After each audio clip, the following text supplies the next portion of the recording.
म एउटा कुरो प्रचण्डलाई अहिले केपी ओली भन्दा फेरि प्रचण्ड चाहिँ नि लाई चाहिँ नि के चढेको सनक चढेको हो होइन। उहाँले सनक नचढ्दा हुन्छ। म उहाँलाई एउटा कुरा के भन्छु भने नि तपाईको नजिक बसेर काम गरेको मान्छे हुँ म होइन। तपाईले लाई एउटा कुरो के भन्छु भने 17,500 को रगतले लतपतिएको जनयुद्धको सम्पत्ति कहाँ लगेर हाल्नुभयो तपाईले। एउटा कुरो 50,000 मान्छे आज घाइते छन्, त्यसको हिसाब किताब कसले गर्ने। खरबौँका सम्पत्ति बमबार्डिङले उडाउनु भयो तपाईले त्यतिखेर। तपाईले आज आएर तपाईले जुन कुरा भन्दै हुनुहुन्छ नि तपाईले दुबईमा लगेको तपाईको छोराले लगेर 2600 करोड रुपैयाँ पैसाको हिसाब किताब कसले दिने कसले दिने। तपाईले स्विजरल्यान्डमा घर किनेको छ, कुन पैसाले किन्नुभयो।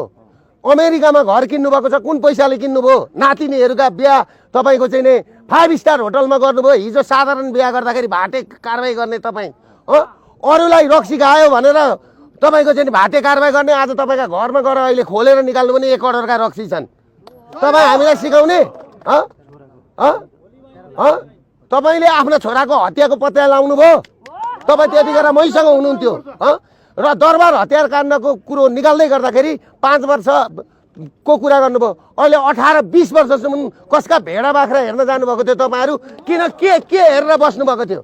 अनि अहिले आएर तपाई है र पश्चिमाहरूको मेन डिजाइनमा है कनकमुनिहरूको डिजाइनमा पर्जल शमशेरको डिजाइनमा तपाईहरुकै डिजाइनमा तपाईको राज दरबारको वंशनाश गरियो। तपाईहरु अनि त्यहाँबाट अहिले आएर राजालाई दोष लाउने यो कुरा बोल्दिने मान्छे छैन भनेर नहेप्नुहोस्।